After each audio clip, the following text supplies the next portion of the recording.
Commander Zethkar's four eyes widened as the proximity alarm shrieked across the bridge of the Nexus Vigilant.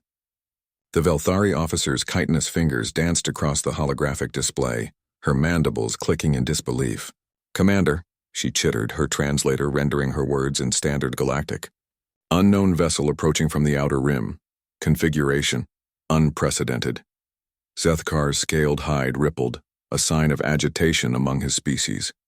As a Corvani military leader with over 30 cycles of service, he had encountered ships from every known civilization in the Galactic Consortium. The sleek bioships of the Ethereal Collective, the geometric crystalline vessels of the Shard Dynasty, even the chaotic scrap heaps that the Orcani somehow kept spaceworthy. But this— "Display it," he growled. The main viewer shimmered to life, revealing a vessel that defied all known engineering principles. It was angular where most ships were curved, metallic where others used living tissue or energy matrices. Primitive chemical thrusters, jutted from its rear like ancient artifacts. Yet somehow impossibly it moved with purpose and grace through the void. "Scan for life signs," Zethkar commanded. Science Officer Telvin, a diminutive Pixari with luminescent skin, worked frantically at her console. Her natural bioluminescence pulsed erratically, another sign of distress. "Commander, I'm detecting approximately 200 life forms aboard. But the readings are wrong." "Wrong how?" "Single heart circulation systems. Carbon-based, but with iron in their blood rather than copper. And Commander," Telvin's light dimmed to almost nothing. "Their cranial capacity suggests primitive intelligence, yet they're somehow operating faster than light travel." A chill ran through the bridge. Every spacefaring species knew the old myths, stories passed down through generations about the legendary humans. Supposedly a race of primitive death-worlders who had vanished from the galaxy eons ago, leaving behind only wild tales and ancient warnings. The stories claimed humans were impossible creatures. They healed from wounds that would kill most species, survived in environments that were toxic nightmares, and possessed a psychological makeup so alien that they actually thrived under stress. Most disturbing of all, the myth suggested they had no natural predators on their homeworld, because they were the apex predator. But those were just stories, weren't they? "Incoming transmission," reported Communications Officer Vexti, her tentacles weaving complex patterns. "A nervous habit. It's audio only, very primitive frequency." "Put it through." Static crackled across the bridge speakers, followed by a sound that made every alien present unconsciously step backward. It was rhythmic, almost musical, but underlying it was something predatory that triggered deep evolutionary fear responses. "Unknown vessel, this is Captain Sarah Chen of the Earthship Indomitable. We're explorers from the Sol system, seeking peaceful contact with other civilizations. Please respond." The bridge fell silent except for the gentle hum of life support systems. Zethkar felt his combat instincts warring with scientific curiosity. Sol system, Earth, the mythical coordinates from the ancient stories. "Commander," whispered Telvin, "I'm analyzing their transmission. The vocal patterns suggest they're apex predators. No prey species develops those vocal cord configurations."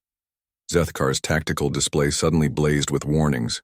3 Kronar raider ships had appeared on the system's edge, pirates known for their ruthlessness and superior weaponry.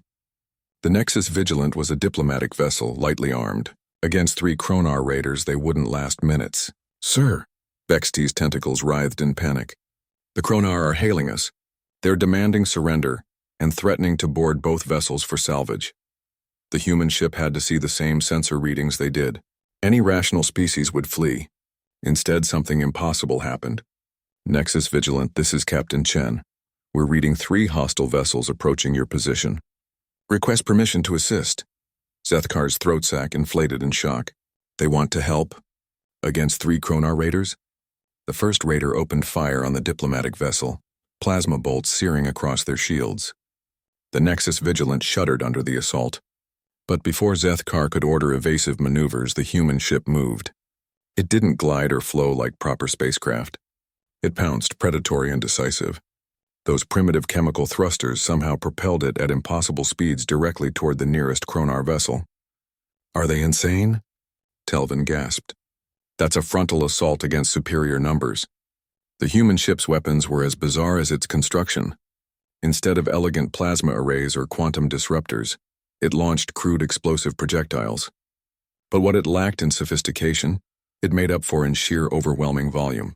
The Indomitable turned space into a storm of metal and fire. The first Kronar Raider simply disintegrated. Its shields overloaded from the barrage of kinetic impacts. Its hull punctured in dozens of places by what appeared to be simple solid projectiles moving at relativistic speeds. The remaining raiders, veteran killers who had terrorized the Outer Rim for decades, did something unprecedented. They fled. As the alien ships vanished into hyperspace, Captain Chen's voice crackled over the comm again. "Glad we could help, Nexus Vigilant. We're transmitting our ship's medical database as a gesture of goodwill. Perhaps we could meet face to face." Zethkar stared at his console, where the human medical data was already translating. His tactical officer was right to be terrified. The information revealed creatures who routinely survived injuries that would be fatal to any known species, who possessed redundant organ systems and healing factors that bordered on the miraculous. But they had just risked their lives to save strangers. "Commander," Telven whispered, her bioluminescence now pulsing with wonder rather than fear. "I'm analyzing their combat patterns. They didn't just win through superior firepower. They won because they chose to fight when any sane species would have run." Zethkar nodded slowly, understanding dawning. The ancient myths had gotten one crucial detail wrong. Humans weren't terrifying because they were apex predators. They were terrifying because they were apex predators who chose to protect others. "Open a channel," he commanded. "Captain Chen, this is Commander Zethkar of the Galactic Consortium. On behalf of all civilized species, welcome back to the galaxy." As the two ships moved closer together, preparing for humanity's first diplomatic contact in millennia, Zethkar couldn't help but wonder, if the humans had truly returned, what would that mean for a galaxy that had grown comfortable in their absence? He suspected they were all about to find out.